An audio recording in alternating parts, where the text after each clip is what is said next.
The myth of Elena Vance was built on a foundation of absolute, unyielding victory. In the high-stakes glass cathedrals of the financial district, her name was whispered with a mixture of reverence and genuine terror. She was 30 years old, the CEO of Ethelgard Systems, and she had never lost, not in the brutal negotiations of the boardroom, not in the surgical precision of the courtroom, and certainly not on the mats of the various martial arts dojos she frequented to maintain her razor-sharp discipline. She was a woman of iron and silk, a titan who viewed the world as a series of problems to be solved through sheer force of will and intellectual superiority. But at 6:15 a.m., the Zenith Spire did not belong to Elena Vance. It belonged to Elias Thorne. Elias Thorne was 32 years old, and to the hundreds of employees who surged through the lobby every day, he was a ghost in a navy blue work shirt. He was the man who pushed the gray Rubbermaid cart, the man who smelled faintly of industrial lemon cleaner and wood polish, the man whose presence was so constant it became a form of invisibility. Elias had learned to tell time not by a watch, but by the symphony of the building's rhythms. At 6:15 a.m., Silas, the veteran security guard at the front desk, would pour his first cup of coffee. Silas was a man of habit. He always burned the brew because he was too impatient to wait for the machine to finish its cycle. The acrid, burnt scent would drift across the polished marble floor, signaling the true start of Elias's shift. By 6:40 a.m., the first wave of software developers would arrive, stumbling in with bleary eyes and oversized caffeine fixations. At 7:05 a.m., the executive elevators would begin their silent, high-speed ascents, carrying the elite to the 31st floor where the air was thinner and the lighting more flattering. Elias knew the Zenith Spire the way a surgeon knows an anatomy chart. He knew which faucets in the third-floor women's restroom leaked after heavy use. He knew which conference rooms on the 7th floor had HVAC vents that rattled like dying ghosts. Most importantly, he knew where the human heart leaked. He knew the small, cramped storage closet on the 9th floor that had been unofficially converted into a crying room by overworked interns, furnished only with a folding chair and a box of generic tissues. He saw the world from the bottom up, observing the fraying edges of the empire that Elena Vance ruled. From the top down, he was pushing his cart down the long, echoing corridor of the B wing when his phone vibrated in his pocket. He stopped, leaning the mop handle against the beige wall. It was Maya. Dad. Her voice came through, high-pitched and frantic. He could tell she was holding the phone too close to her mouth again, her breathing heavy with the gravity of an 8-year-old's crisis. Mrs. Gable says the science fair is in 3 weeks. I need a partner. Leo Miller asked me to work with him, but he's not scientifically responsible, Dad. Last week he put a highlighter in the pencil sharpener just to see what color the smoke would be. Elias felt the tension in his shoulders dissolve, replaced by the specific, grounding warmth that only Maya could provide. A highlighter? That sounds messy. It was neon yellow. The whole room smelled like chemicals, Maya sighed. A sound of profound disappointment. He wants to make a volcano. Every kid wants to make a volcano. It's a cliché, and it's not even an ecosystem. And what do you want to do? Elias asked, a small, hidden smile tugging at the corners of his mouth. He turned toward the wall, shielding his expression from a passing mid-level manager who didn't look at him anyway. A tide pool, she said firmly. With real sand, salt water, and maybe small crabs. Do you think we can get real crabs, Dad? I want scientific accuracy. If there are no crabs, it's just a puddle. We can look into the crabs, Maya. But you need to eat your breakfast. Did Mrs. Rossi make the eggs? Most of them. They were okay. Dad. Yeah, kiddo. Don't let Leo Miller near any electrical equipment at your work, okay? I'm worried about his future. I'll keep a sharp eye out. Go to school. Love you. Love you too. Elias hung up and stood still for a moment, the silence of the hallway rushing back in to fill the space Maya's voice had occupied. He had to perform a mental gear shift, transitioning from the Elias who was a father and a teacher back to the Elias who was a shadow in the Zenith Spire. This was the arrangement he had Made with himself 4 years ago, to be quiet, to be diligent, and to remain unnoticed. Elena Vance, however, was impossible to ignore. Her presence was felt even when she wasn't in the room. Her office on the 31st floor was kept at a temperature so cold the cleaning staff referred to it as the tundra. She left exactly one personal item on her vast, minimalist desk, a small, silver-framed photograph that Elias never looked at directly. It felt like a boundary he wasn't allowed to cross. Every Tuesday and Thursday at exactly 5:45 a.m., Elena used the company gymnasium on the 4th floor. Elias knew this because he was the one tasked with sanitizing the mats and restocking the towels during that window. They had never spoken. He had passed her in the hallways a handful of times. She was always a blur of charcoal gray wool and focused energy, her phone pressed to her ear as she issued commands that moved markets. She never looked at him.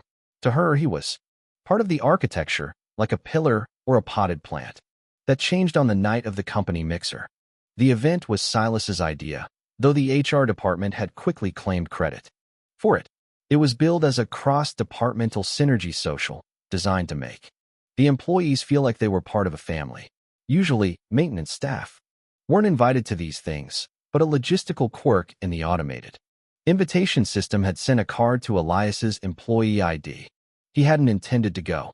He had gone home, helped Maya with her reading, and sat in the quiet of his small apartment thinking about the cost of a saltwater filtration system for a science project.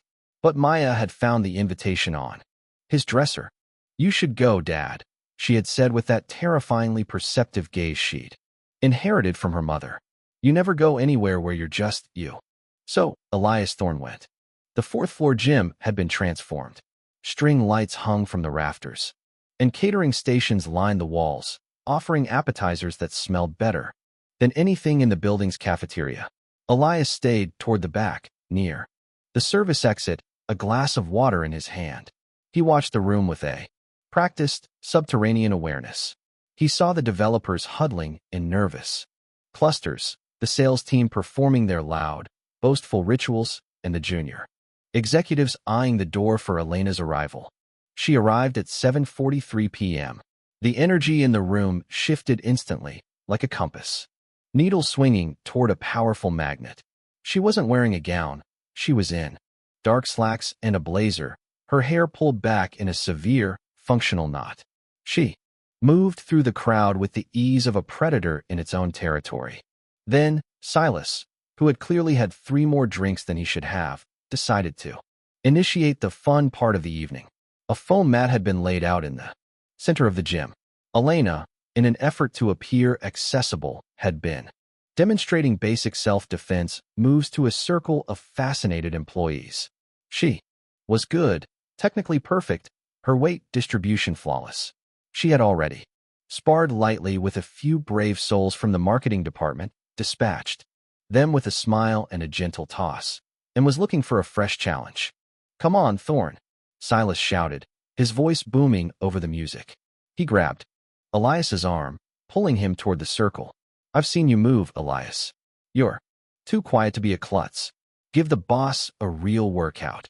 A hush fell over the room. The janitor was being called to the mat. Elias tried to demur, his face a mask of polite neutrality. "I'm just here for the water, Silas. I don't want to bother anyone." Elena Vance turned. Her eyes were sharp, evaluating. She saw a man in a plain shirt, a man she vaguely recognized from the periphery of her mornings.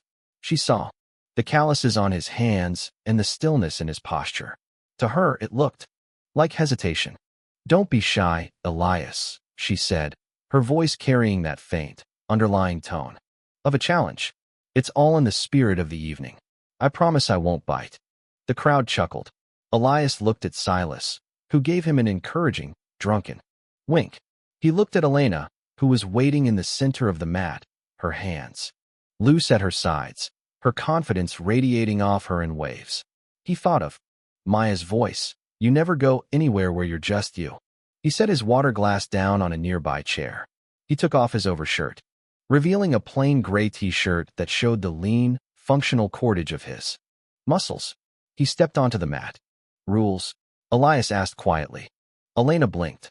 The voice was deeper than she expected, and entirely devoid of the nervousness she usually encountered. Standard grappling. First one to the mat loses. No strikes. Just physics. Physics, Elias repeated. Understood. They circled. Elena moved with the grace of a practiced athlete, her eyes locked on his. She initiated the first contact, a swift, calculated reach for his lead shoulder. It was a testing move, a probe. Elias didn't block. He pivoted. It was a movement so subtle that most of the room missed it. He didn't fight her. Momentum, he invited it. Elena felt herself grasping at air, her center of gravity tipping forward just an inch more than she had intended. She recovered. Instantly, her heart rate spiking with a sudden, sharp thrill of surprise. She came at him again, faster this time, dropping low for a waist lock. It was a move that had ended every previous match she'd had that night. Elias didn't back away. He stepped into the arc of her movement. He placed one hand on her forearm and the other on the small of her back, not with force, but with a terrifyingly precise redirection of her own energy. The world seemed to blur for Elena. One moment she was in control, a titan of industry about to claim another victory. The next, she felt the floor rushing up. To meet her, it wasn't a hard fall. It was a guided descent, a controlled rotation that deposited her flat on her back on the foam mat. The silence that followed was absolute. It was the sound of 200 people holding their breath. Elias didn't showboat. He didn't smile. He crouched down, his face a picture of calm, and offered his hand. Elena Vance stared up at him. For the first time in her professional or personal life, she was looking at the world from the ground up. She saw the ceiling, lights reflecting in Elias's quiet eyes. She saw the man she had ignored for 14 months, and she realized, with a jolt that went deeper than the fall, that she had no idea who he was.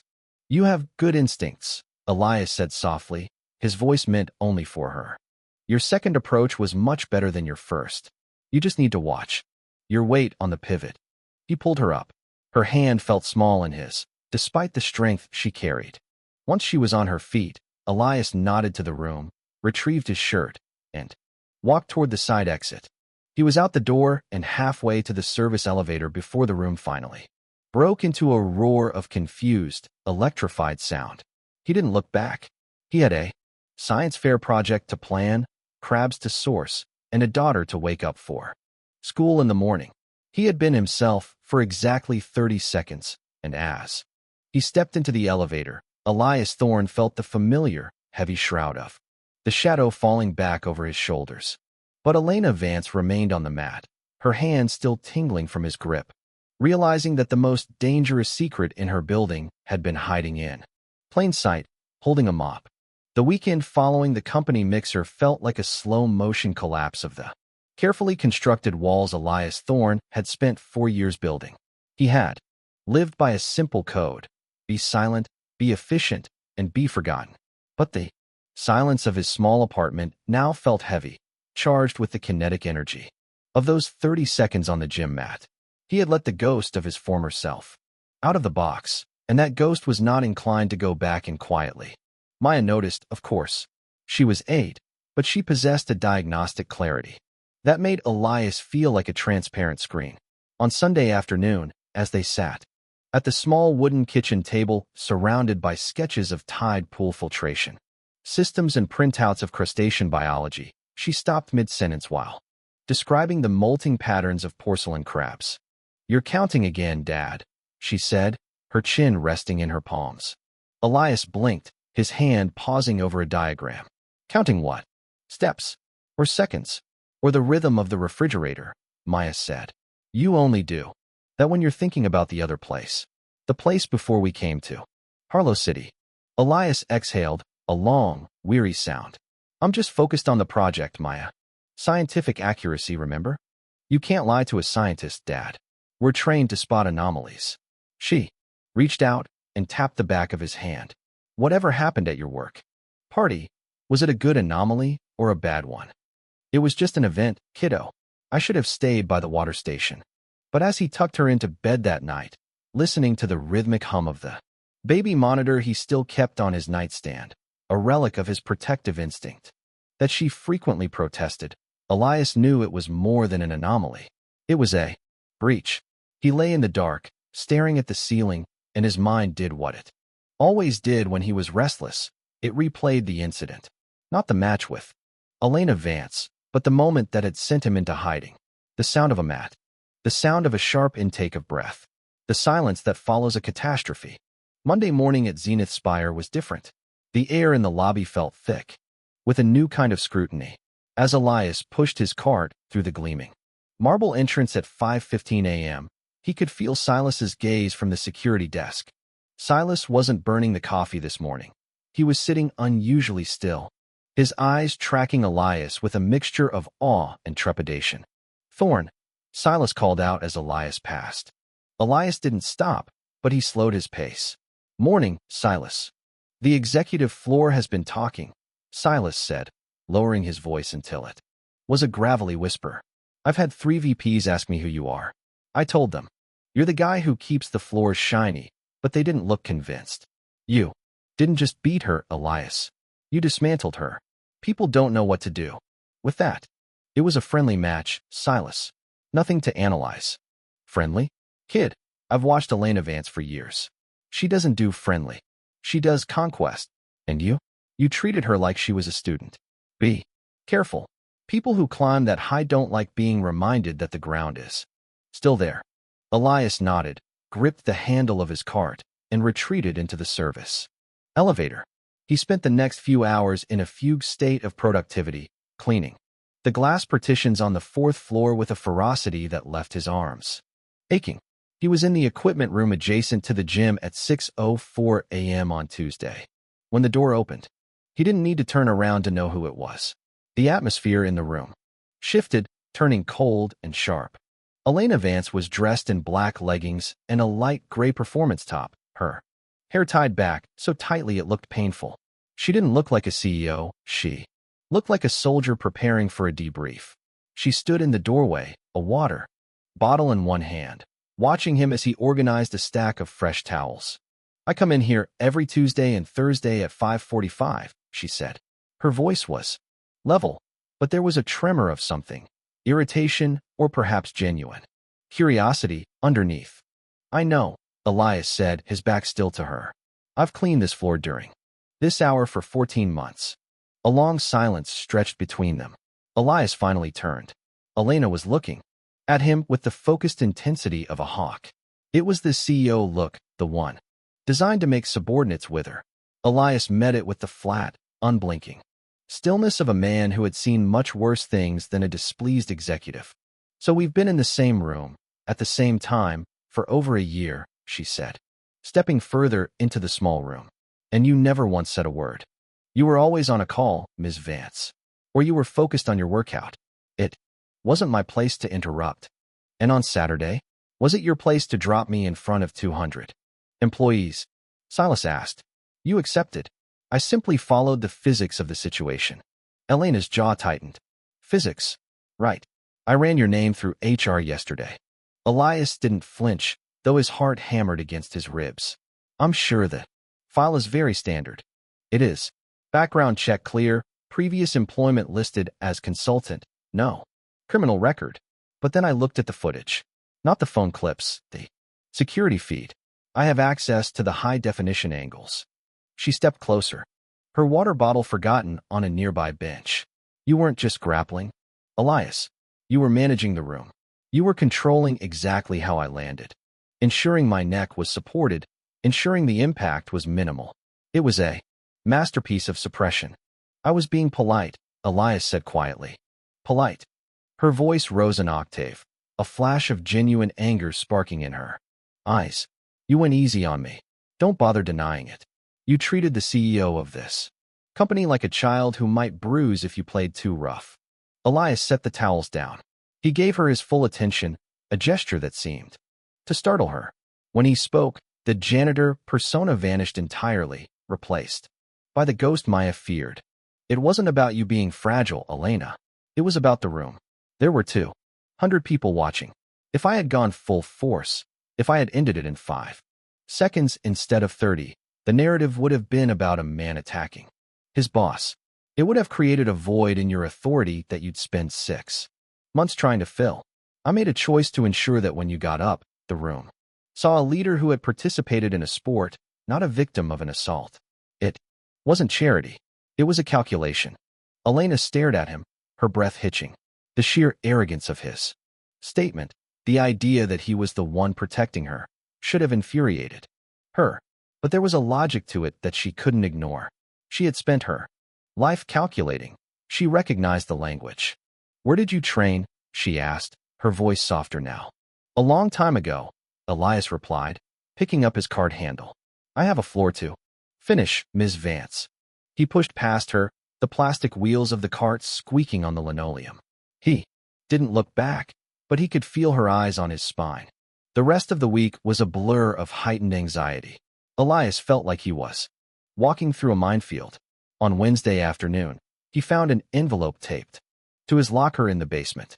It was a plain white card, his locker number, written in a sharp, elegant hand. "Roof access. Friday 6 a.m. I won't make it a company event." He spent Thursday in a state of internal debate. Part of him wanted to ignore the note, to quit the job and vanish into the suburbs of another city. But he thought of Maya's tide pool. He thought of the saltwater crabs and the $11.40 an hour that was currently funding her scientific dreams. He couldn't leave. And, more than that, he realized with a sinking feeling that he didn't want to leave. The conversation unfinished. Friday morning was cold. A gray mist clung to the top of the zenith spire, obscuring the streets below. When Elias stepped onto the roof, the wind caught his jacket, whipping it around his waist. Elena was already there. She was standing at the edge of the parapet, a thermos in one hand, looking out at the waking city. She was wearing a dark wool coat over her workout gear, her silhouette sharp against the dawn. She heard the heavy door groan and turned. "You came.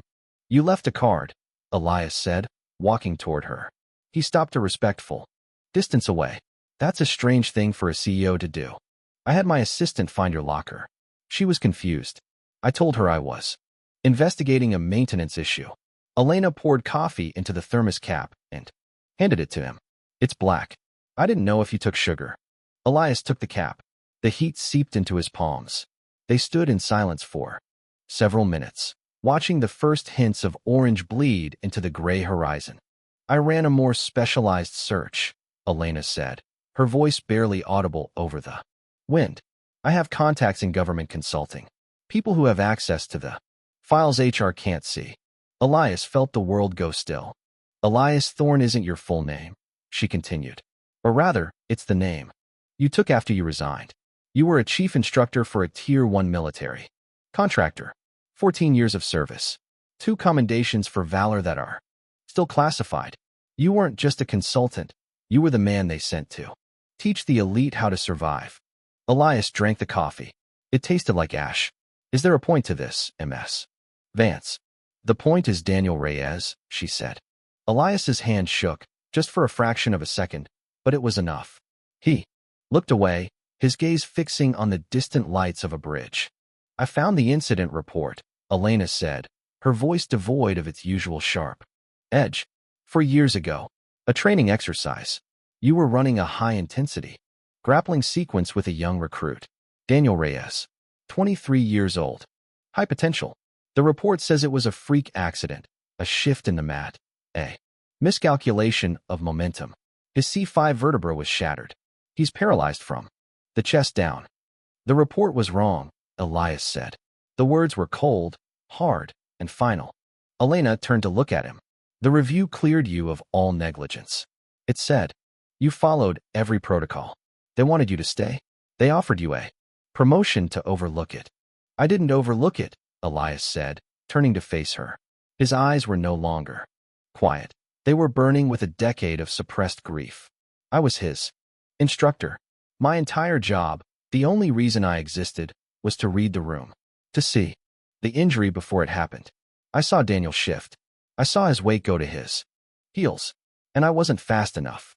I had run that sequence 200 times, Elena, and on the 201st, I failed a kid who trusted me with his life. I didn't need a review board to tell me I was negligent. I knew it the moment I heard his neck break. Elena flinched at the bluntness of the words. She saw the weight of it then. The true reason Elias Thorne was pushing a mop. It wasn't just about hiding, it was about self-imposed exile. So you came here, she whispered, to a place where nobody would ever ask you. To be fast. To a place where you could be invisible. It's $11.40 an hour, Elias said, his voice flat. It pays for eggs and science. Books. My daughter doesn't need a hero. She needs a father who comes home. Does she know? She knows I'm a janitor. She knows I'm good at math. That's enough.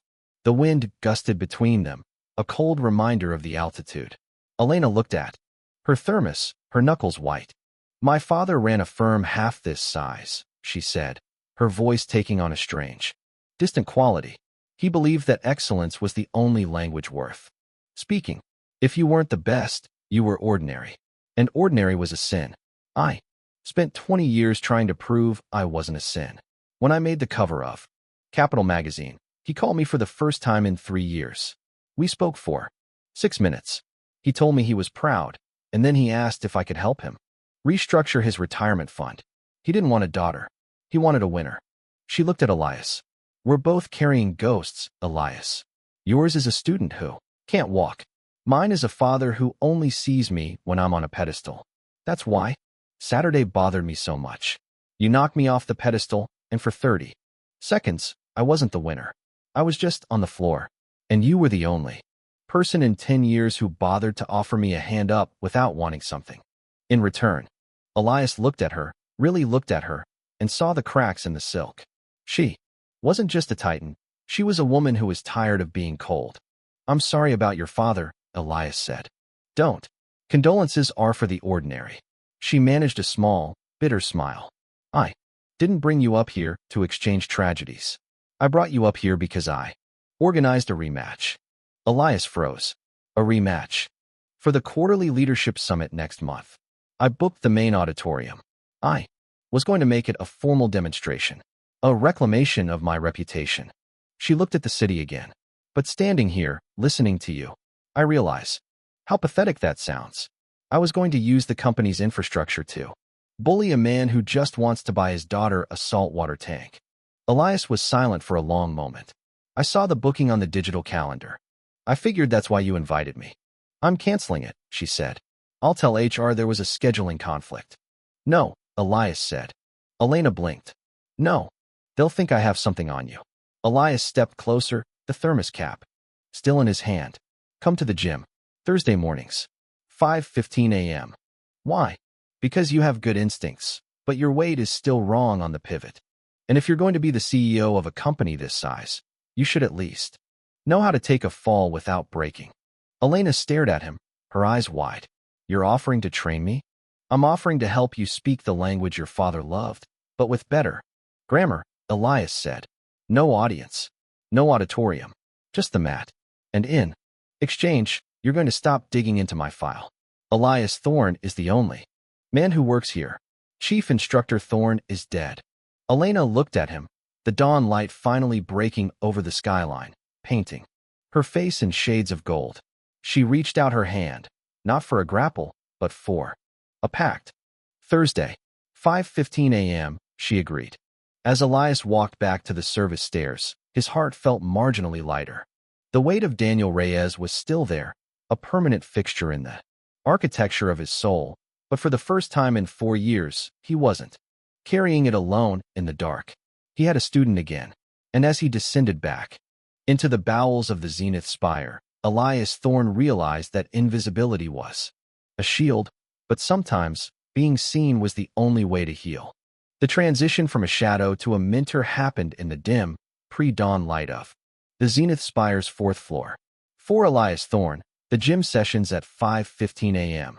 became a surreal bridge between two lives he had tried desperately to keep separate. In the silence of the gymnasium, the hierarchies of the world, the billion-dollar valuations, the executive titles, and the blue-collar uniforms evaporated into the singular language of breath and balance. Elena Vance was a quick study, but she was a rigid one. She approached martial arts the way she approached a hostile takeover, with aggressive intent and an obsession with winning. Your weight is still too high, Elena, Elias said, his voice calm and resonant. In the empty space, he stood in the center of the mat, his posture relaxed, his eyes tracking every micro-movement of her frame. You're bracing for the impact. Before it even happens, you're fighting the floor. Stop fighting the floor. The floor isn't your enemy, your pride is. Elena wiped sweat from her forehead, her chest heaving. It's hard to ignore the floor when I know I'm about to hit it. If you accept the fall, you control the fall, Elias replied. Come again. And this time, don't look at my hands. Look at my center. They moved together in a rhythmic dance of redirected energy. Elias was a master of the soft arts, the techniques that turned an opponent's strength into a liability. He was teaching her how to be water in a world of stone. But more than that, he was finding his own voice again. For 4 years, he had been a man of monosyllables. Now, he was explaining the nuances of kinetic chains and the psychological weight of a centered stance. He was being chief instructor. Thorn, again, and the realization was both terrifying and intoxicating. However, the peace of the 5:15 a.m. sessions was a fragile bubble, and it was destined to burst. The breach occurred on a Wednesday afternoon. Elias was in the basement, taking his lunch break in the small, windowless break room reserved for the maintenance staff. He was eating a tuna sandwich and reading a library book on marine biology, research for Maya's project, when the door burst open. Silas, the security guard, stumbled in, his face ashen. He was holding his smartphone like it was a live grenade. Elias, Silas gasped. You need to see this. Now. He slid the phone across the table. Elias looked down. It was a video on a local news blog, already trending with hundreds of thousands of views. The headline read, The Zenith Spire Giant. Janitor dismantles CEO in 30 seconds. The footage wasn't the shaky, grainy cell phone clip that had circulated. Internally, this was something else. Someone had been positioned in the corner of the gym with a high-end camera, capturing the match from a professional angle. It was clear, crisp, and devastating. It showed Elias's redirect. It showed the terrifyingly efficient grace with which he had guided Elena to the mat. But most importantly, it showed his face. The camera had zoomed in on the moment Elias offered his hand to Elena. It captured the look in his eyes, not one of triumph, but of deep, weary compassion. It was the look of a man who knew exactly what it felt like to be on the floor. It's everywhere, Thorn, Silas whispered. TikTok, Twitter, the evening news. They're calling you the Zenith Samurai. People are trying to find out who you are. They're digging into the building's employee records. Elias felt a cold, paralyzing dread seep into his bones. His mind immediately went to Maya, her school, her safety. The quiet life they had carved out was being systematically dismantled by an algorithm. Who filmed this? Elias asked, his voice a low, dangerous rumble. I don't know, Silas said. But the board of directors is in an emergency session on the 31st floor. They're saying this is a PR catastrophe for the company. They're saying it makes Elena look weak. Elias stood up, the tuna sandwich turning to lead in his stomach. He didn't wait for the service elevator. He took the stairs, his heart hammering a frantic rhythm against his ribs. He needed to find Elena. He needed to know if she was part of this. On the 31st floor, the atmosphere was apocalyptic. Executive assistants were scurrying with stacks of documents, and the glass-walled conference room was filled with the shouting of the PR team. It's a disaster, a man in a $3,000 suit was yelling. This was Julian Vane, the head of global communications, a man whose job was to maintain the mask of corporate perfection. We have a CEO who was literally floored by a manual laborer. The stock is dipping on the perception of unstable leadership. We need to fire him immediately and issue a statement that it was a staged stunt. It wasn't a stunt. A cold, sharp voice cut through the noise. Elena Vance stood in the doorway of her office. She looked different. The corporate mask was still there, but it was cracked. Her eyes were red-rimmed, and she was clutching a tablet that showed the viral video on a loop. Ms. Vance, Julian said, smoothing his tie. We've drafted the termination Papers for the employee, Elias Thorne. We'll cite a violation of safety protocols. No, Elena said. She looked across the room and saw Elias standing by the elevators. The PR team followed her gaze, their expressions shifting from irritation to shock. You, Julian sneered, pointing a finger at Elias. You've caused an international scandal. Do you have any idea what you've done to this company's valuation? Elias ignored him. He walked straight to Elena. Did you know about the camera? Elena looked him in the eye. For the first time, Elias saw fear in her. No, I swear to you, Elias, I would never have allowed that. I valued our sessions. I'm not a fool. I know what this does to your privacy. It's not just my privacy, Elias said, his voice tight. It's my daughter. The room went silent. The janitor was speaking to the CEO with an authority that didn't belong in a skyscraper. We need a strategy, Elena said, turning back to Julian. We are not firing him. That would make us look vengeful and petty. It would confirm the narrative that we're embarrassed. We need to lean into it. Lean into it, Julian sputtered. He humiliated you. He showed me I had a flaw, Elena corrected him. And then he helped me up. That's not humiliation. That's a lesson. Julian, get the board on the line. We're not issuing a denial. We're issuing a statement of respect. But the corporate machine was already in motion, and it was far more ruthless than Elena could control. By the time Elias got home that evening, the prying eyes of the internet had reached his doorstep. There were 2 news vans parked a block away from his apartment. He had to sneak Maya in through the basement laundry entrance. She was quiet, her eyes wide with a confusion that broke Elias's heart. Dad? She asked as they sat in the dark of their living room, the curtains drawn tight. The kids at school were talking. They showed me a video. They said, "You're a secret ninja." Elias sat on the floor beside her, taking her small hands in his. I'm not a ninja, Maya. I used to be a teacher. For the military. I taught people how to be safe. Why didn't you tell me? Because that part of my life was sad, Maya. A student got hurt, and I wanted to be a person who just mops floors and helps you with tide pools. I wanted us to be quiet. Maya looked at him with an ancient, heavy wisdom. You can't be quiet when you're that good, Dad. The world doesn't let you. The next morning, the nightmare escalated. A journalist from a major national tabloid had done what Elena had promised not to do. They had dug deep. The headline on the front page of the Global Ledger was a surgical strike. The hidden history of the Zenith Samurai. Valor, tragedy, and the shattered spine of Daniel Reyes. The article didn't just mention the accident. It featured an interview with Daniel's mother. It painted Elias as a reckless instructor who had fled the scene of his failure to hide in a janitor's closet. It turned his tragedy into a fall from grace narrative designed to generate clicks and outrage. Elias stood in his kitchen, the newspaper trembling in his hand.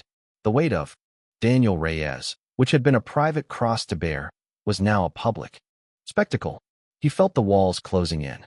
He felt the shadow of the zenith spire, reaching out to crush him. The phone rang. It was Elena. Elias, she said, her voice sounding small and far away. I saw the ledger. I am so sorry. I tried to block the story, but I couldn't. It doesn't matter now, Elias said, his voice hollow. The mask is off, Elena. For both of us. The board is demanding your resignation. They say the liability of having you in the building is too high now that the Reyes family is back in the news. They're worried about a lawsuit.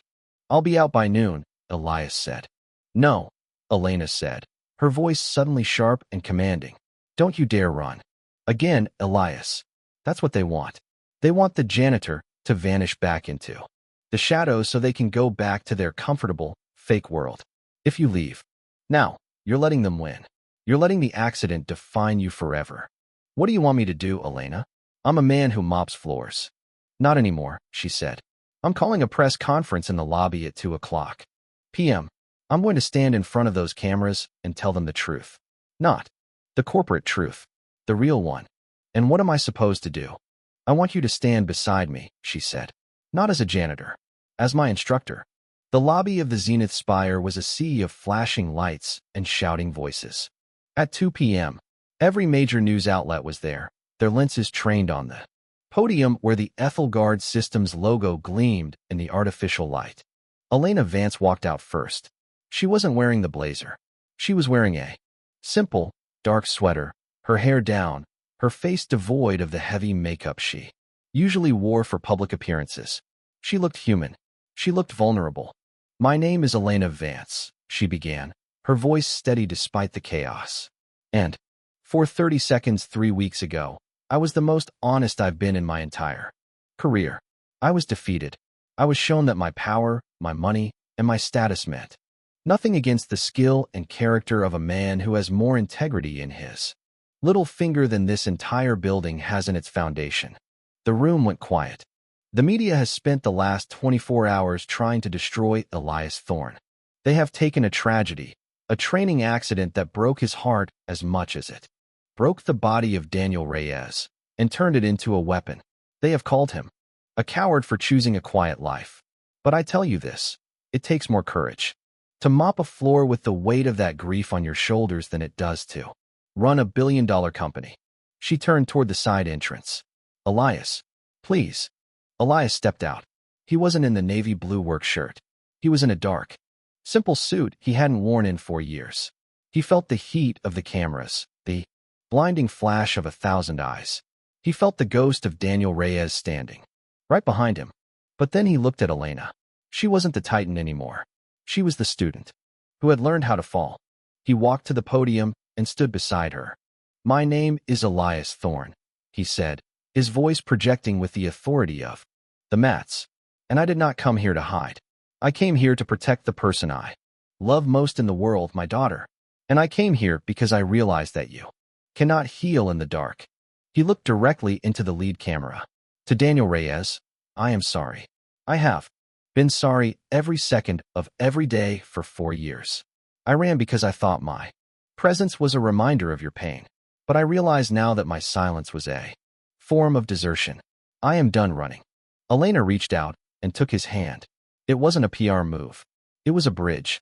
"Elias Thorne is no longer the maintenance manager of this spire," Elena told the world. "As of today, he is the director of the Ethelgard Resilience program. He will be teaching our executives, our staff, and our community not just how to defend themselves, but how to lead with the humility that only comes from knowing the floor." The corporate mask of Ethelgard Systems didn't just crack that day. It shattered. The stock price didn't dip. It surged on a wave of unprecedented public support for a company that finally seemed to have a soul. But for Elias, the victory was smaller and more profound. As he walked out of the lobby, he saw Silas at the security desk. Silas gave him a slow, respectful nod, not as a janitor and not as a samurai, just as a man. And that evening, when Elias went home, Maya didn't ask about ninjas. She showed him the saltwater tank they had finally set up. "Look, Dad," she whispered, pointing to a tiny, translucent crab scuttling across the sand. "He's adjusting." He was scared of the new water, but now he's home. Elias sat on the floor, watching the tide pool in the corner of his living room. The world was still loud, and the ghosts were still there, but for the first time in a very long time, Elias Thorne wasn't counting the seconds. He was just breathing. The transition from the basement of the Zenith Spire to the expansive, glass-walled suite on the 4th floor was a journey that measured only a few dozen feet in vertical distance. But for Elias Thorne, it felt like migrating to a different planet. His new title, Director of the Ethelgard Resilience program, was etched in brushed aluminum next to a door that stayed open more often than not. His office was unlike any other in the executive wing. There were no mahogany desks or leather-bound books. Instead, half the room was covered in the high-density foam mats he had once sanitized as a janitor, and the other half held a modest workstation and a large saltwater aquarium, a replica of the one Sophie had at home. The air no longer smelled of industrial lemon. It smelled of salt, hard work, and the faint, bitter scent of brewing coffee. But the prestige of the position did not erase the ghosts. If anything, the bright lights of his new life made the shadows they cast even longer. The press conference had silenced the tabloids, but it had opened a floodgate of a different kind, expectations. Every time Elias walked through the lobby, he was no longer a ghost. He was a symbol. People looked at him with a weight of hope that felt heavier than his old mop bucket. "You're doing that thing again," Elena said, leaning against the doorframe of his training room. It was late Tuesday afternoon, and the setting sun was painting the mats in shades of bruised purple. Elias stopped his rhythmic pacing. "Which thing?" "The imposter prowl," she said, walking in. She looked different these days. The severe suits had been replaced by softer fabrics, and the tension in her jaw had settled into something resembling peace.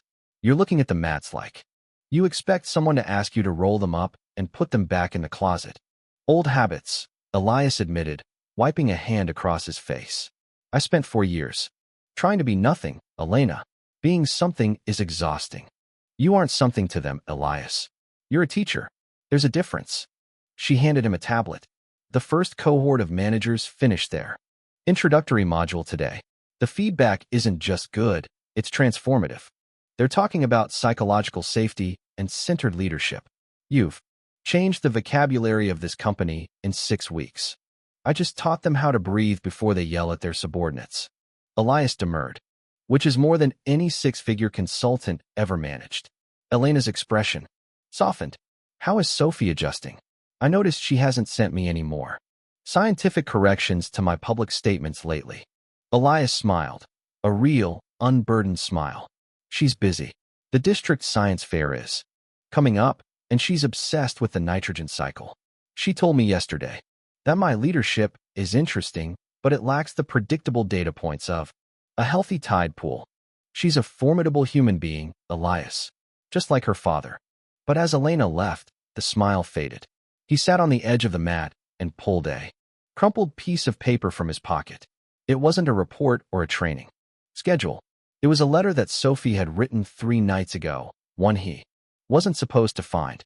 She had left it on the kitchen table, tucked under her marine biology textbook. It wasn't addressed to Elias. It was addressed to Daniel Reyes. "Dear Mr. Reyes," Sophie had written in her careful, rounded script. "My name is Sophie Thorne. I am 8. My dad is Elias Thorne. You might remember him, because he was your teacher. He talks about you a lot, even when he isn't saying your name. He has a sad face that he only uses when he thinks about the place. Before, I know you got hurt, and I am sorry. I think my dad thinks you hate him, but he is a very good man. He fixed my aquarium when the pump broke, and he stays awake until I fall asleep because I am afraid of the dark. I think he is afraid of the dark too, but his dark is different. I am writing to say that if you can, you should tell him it's okay. Scientists say that things that break can grow back stronger, but only if the environment is right. I am trying to make the environment right for him. Sincerely, Sophie." Elias felt a lump in his throat that threatened to choke him. He hadn't sent the letter. He couldn't bring himself to invade Sophie's private outreach or reopen the wound with Daniel, but the existence of it had catalyzed a realization. Sophie was doing what he was too cowardly to do. She was seeking the environment of forgiveness. He knew what he had to do. He couldn't teach resilience to a billion-dollar company while his own soul was brittle with unresolved guilt. The drive to the Meridian Rehabilitation Center took 3 hours. Elena had insisted on coming with him, not as his CEO, but as his friend. She sat in the passenger seat, remarkably quiet, sensing that Elias was in a space where words were useless. The facility was beautiful, all cedar wood and large windows overlooking a serene lake. It didn't smell like a hospital. It smelled like the woods. "I'll wait here," Elena said as they parked. "This is your mat, Elias. Take your time." Elias nodded, his hands gripping the steering wheel so hard his knuckles were white. He stepped out of the car, feeling the weight of 4 years of silence pressing down on his chest. He found Daniel Reyes in a specialized gym at the back of the facility. The room was filled with adaptive equipment, cables, pulleys, and standing frames. Daniel was in a high-backed wheelchair, his back to the door, working with a therapist on a series of resistance bands attached to his wrists. He looked older, of course. His shoulders were broader, his face more angular. But the intensity in his eyes was exactly the same as it had been on the day of the accident. Elias stood in the doorway, unable to move. the sound of the resistance. Bands, the soft whir of the rubber, echoed in his mind like the snap of a bone. Daniel sensed the shift in the room. He signaled the therapist to stop and slowly maneuvered his chair around. The silence that followed was absolute. "I wondered if you'd ever show up," Daniel said. His voice was deeper than Elias. Remembered, lacking the youthful vibrancy of the recruit he had known, replaced by a gritty, hard-won steadiness. "Daniel," Elias whispered. The name felt like a prayer and a confession. "The press conference was a nice touch, Chief," Daniel said, a ghost of a smirk playing on his lips. "The Zenith Samurai. It's a bit dramatic, don't you think?" Elias walked into the room, his legs feeling like lead. "I didn't choose the name, Daniel. I didn't choose any of it. Except for the disappearing part," Daniel said.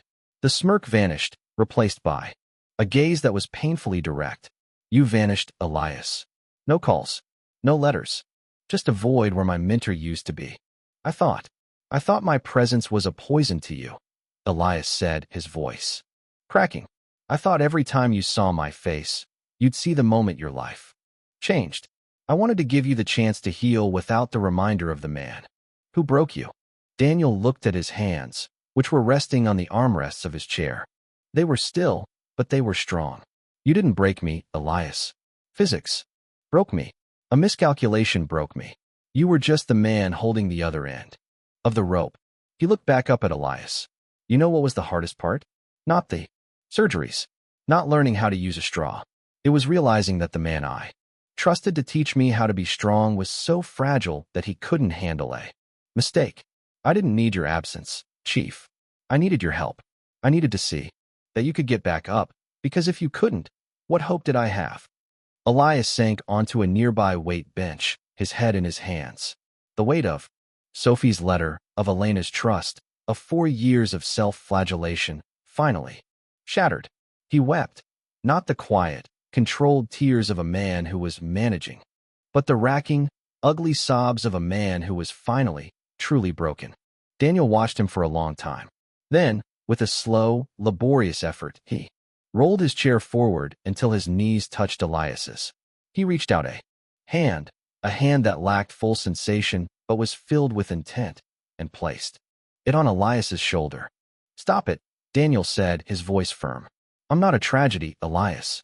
I'm a strength coach. I work with kids who have spinal injuries. I teach them how to find their center when their bodies won't cooperate. I used everything you taught me. The balance, the focus, the idea that the mat is wherever you are." Elias looked up, his face wet with tears. "You're coaching? I'm the best they've got," Daniel said, a flash of the old pride returning to his eyes. "And I'm only that good because I had a teacher who showed me that the redirect is more important than the strike." He pulled a small, crumpled envelope from the side pocket of his wheelchair. Elias recognized the rounded script immediately.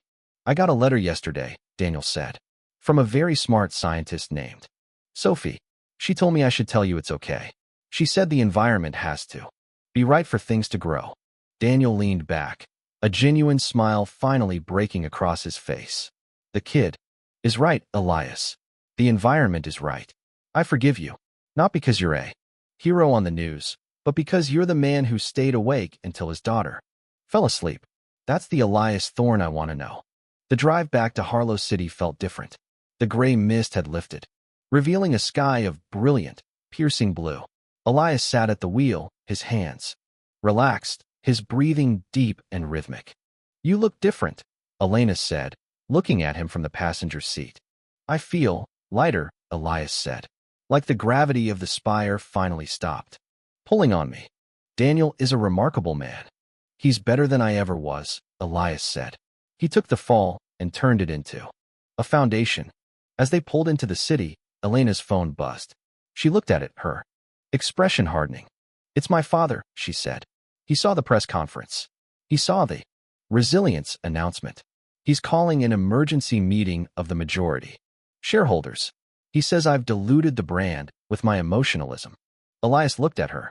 He saw the old fear flicker in her eyes, the fear of the sin, of the ordinary. "What are you going to do?" Elias asked.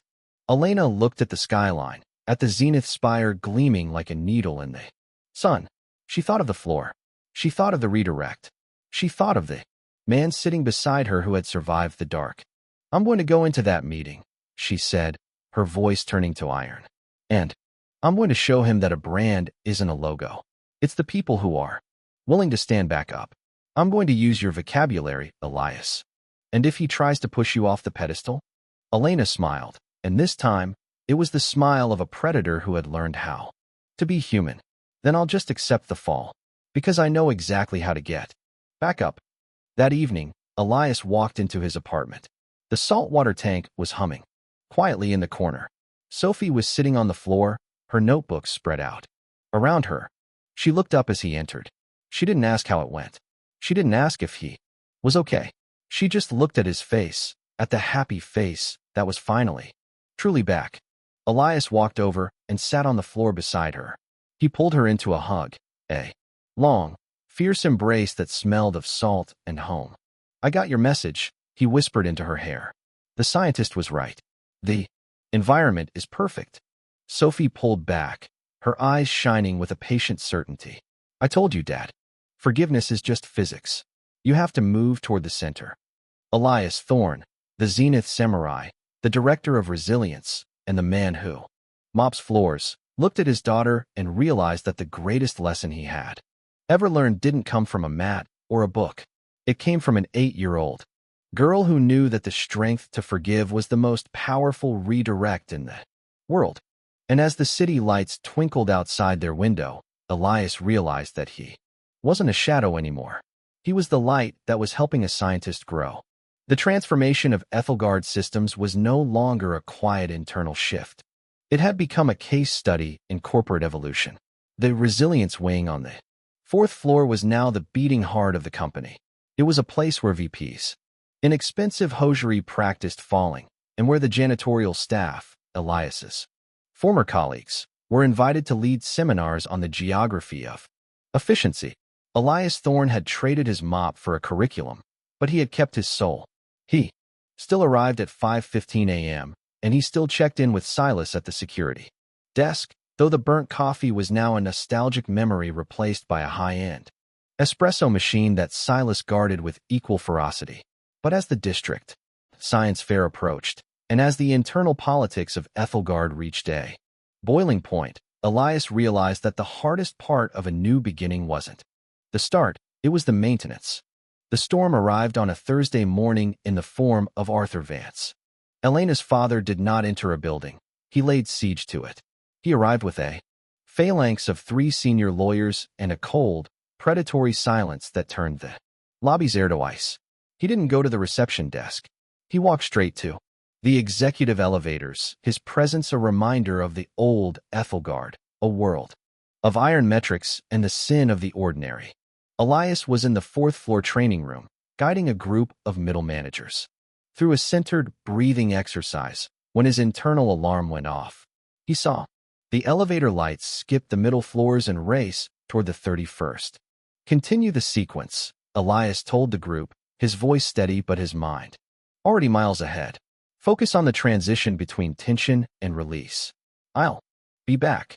He reached the 31st floor just as the double doors to the main boardroom were swinging shut. He didn't try to enter. He knew this was Elena's mat. Instead, he went to her office and found her standing by the window, her hands clasped behind her back. She wasn't wearing her blazer. She was wearing the dark sweater she had worn to the press conference. He's here, she said, her voice devoid of its usual resonance. I saw, Elias replied, standing in the doorway. He brought the lawyers. He's calling for a vote of no confidence. He's using the Zenith Samurai incident as evidence that I've turned this company into a social experiment. He says the ARP, your program, is a distraction from the core mission of profitability. She turned to look at him, her eyes clouded with a decades-old fatigue. He's trying to reclaim his throne, Elias, and he's going to use you as the hammer to break me. He can't break what has already learned how to fall, Elena. Elias stepped into the room. What do you need? I need to know that the science works, she whispered. I need to know that resilience isn't just something we talk about on mats. I need to know it holds up when the world is screaming that you're a failure. The science of a tide pool is about the return of the water, Elias said. The tide goes out, the creatures are exposed, and the sun is hot. But they survive, because they are built for the cycle. You are built for the cycle, Elena. Go in there and show him the grammar of the new world. Elena took a deep breath, adjusted the collar of her sweater, and walked toward the boardroom. Elias watched her go. Then he did something he hadn't done in years. He went back to the basement. He found Silas sitting at the security monitors, his face tight with worry. The old man is up there, Silas said. He's looking for blood, Elias. I know. Give me the feed for the boardroom. Just the audio. I could get fired for that. Silas, you've been fired by the old man's ghost for 9 years. Give me the feed. Silas sighed and tapped a sequence of keys. The muffled voices of the boardroom filled the small security hub. Arthur Vance's voice was like a scalpel, a mockery of this institution. You have elevated a manual laborer to a directorship based on a viral video. You have wasted millions on resilience training, while our competitors are focusing on AI integration and market dominance. You have become ordinary, Elena. Worse, you have become soft. Elias listened, his jaw tight.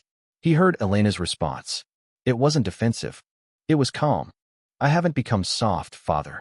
I've become sustainable. Profits are up 12%. Since the ERP began, employee turnover has dropped to an all-time low. We aren't just making money.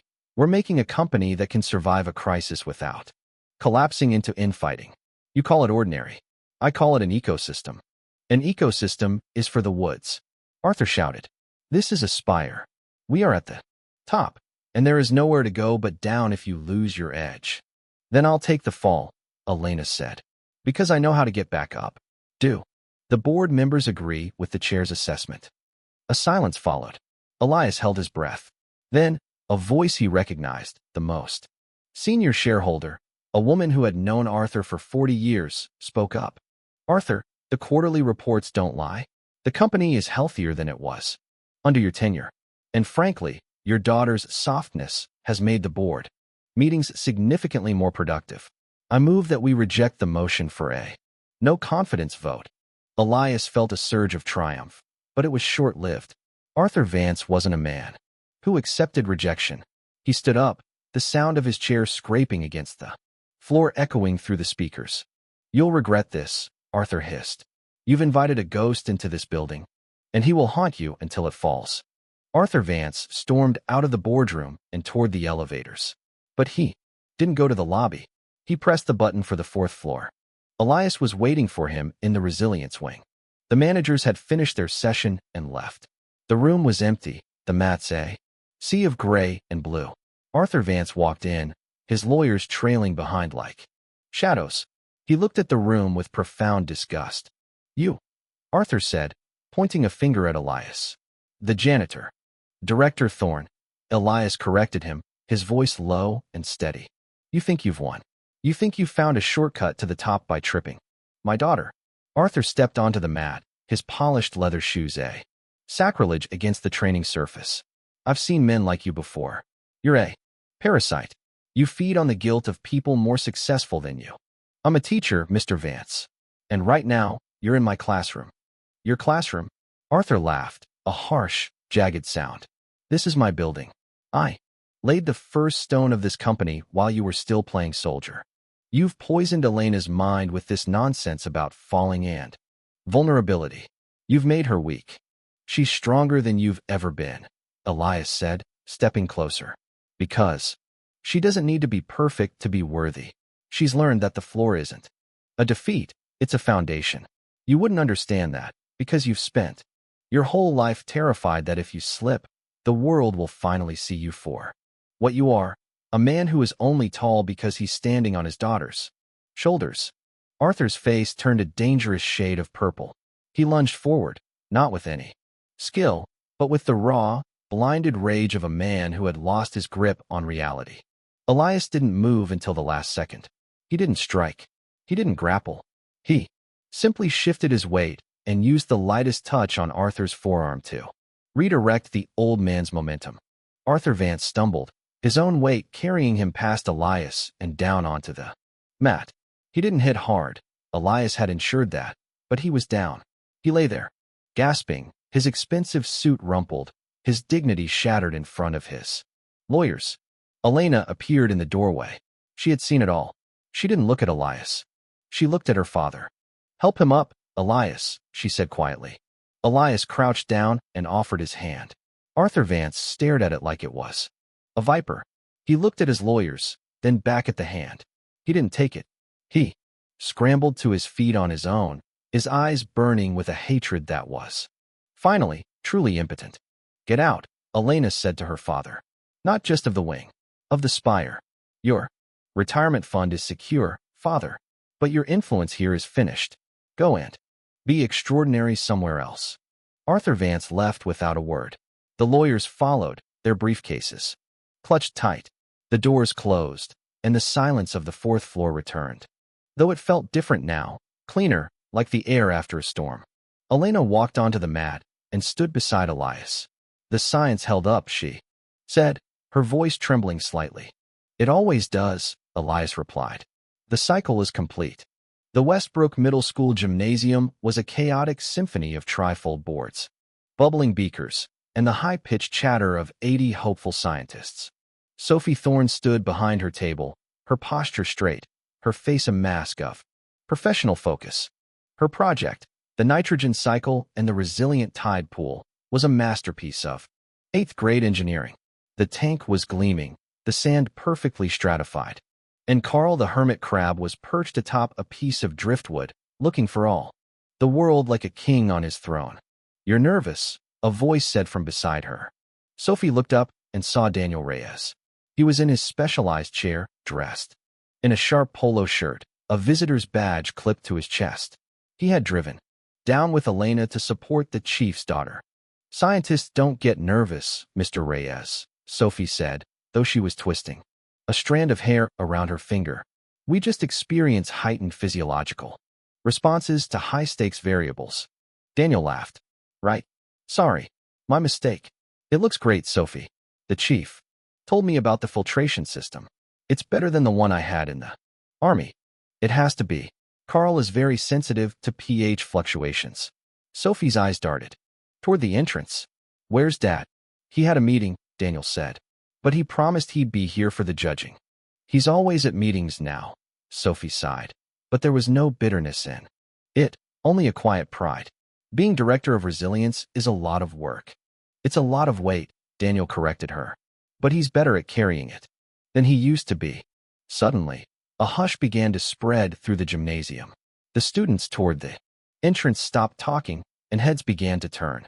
Elias Thorne was walking through the doors, but he wasn't alone.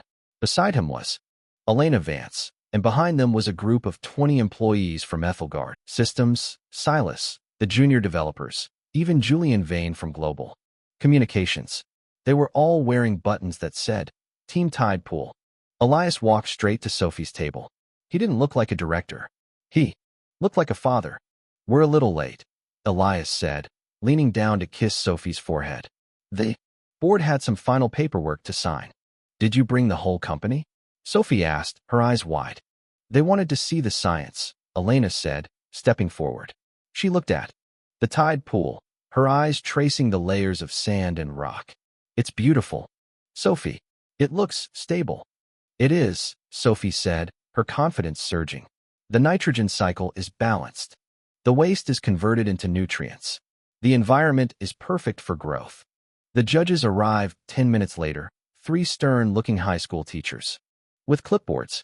Sophie began her presentation. She didn't stumble. She didn't look at her notes. She spoke about the necessity of waste in a healthy system, about how the fall of organic matter was the foundation of new life. She spoke about the resilience of small things. Elias watched her, and he felt a presence beside him. He looked down and saw Daniel's hand resting on the arm of his chair. He looked up and saw Elena, watching Sophie with a look of profound, surrogate maternal pride. In that moment, Elias Thorne realized that his foundations had been rebuilt. They weren't made of glass or steel or billion-dollar valuations. They were made of a daughter's wisdom, a student's forgiveness, and a friend's trust. Sophie took the first-place ribbon in the life sciences category. As they walked out to the parking lot, the evening sun setting behind the trees, the group from Ethelgard began to disperse, shouting their congratulations. Daniel and Silas headed toward Daniel's modified van, arguing over who was going to pay for the celebratory pizza. Elena and Elias stayed by his car. Sophie was in the back seat, carefully cradling her trophy and Carl's travel container. "What now?" Elena asked, looking at the horizon. "The spire is yours to run in. Away. You've changed the foundation. Now we just maintain the ecosystem," Elias said. "We watch for the shifts. We keep the filters clean. And we remember that the water always comes back." "My father called me as we were leaving the office," Elena said. He didn't yell. He didn't issue threats. He just asked. He asked if he could come to the next ARP session. Not as a shareholder. As a student." Elias looked at her, surprised. "What did you say?" "I told him we'd have a mat ready. But he'd have to bring his own coffee." They shared a quiet, genuine laugh. The sound of two people who were no longer afraid of the sin of the ordinary. "I have to go," Elias said. "A certain scientist has demanded a 5-star dinner at a place that serves dinosaur-shaped chicken nuggets." "Don't be late," Elena smiled. "And Elias?" "Yeah. Thank you. For the 30 seconds. For the floor. For all of it." Elias Thorne nodded, got into his car, and drove out of the parking lot. As he merged onto the highway, he looked in the rearview mirror. He saw Sophie's happy face, the blue ribbon tucked into the sun visor, and the quiet, steady hum of the life he had fought so hard to reclaim. The zenith spire was still there, a needle of light in the distance, but Elias was no longer a shadow in its lobby. He was a man who knew the science of beginnings. He knew that the hardest falls created the deepest roots. And as the city lights began to twinkle like a million tiny tide pools, Elias Thorne finally let go of the count. He was no longer waiting for the next second. He was home.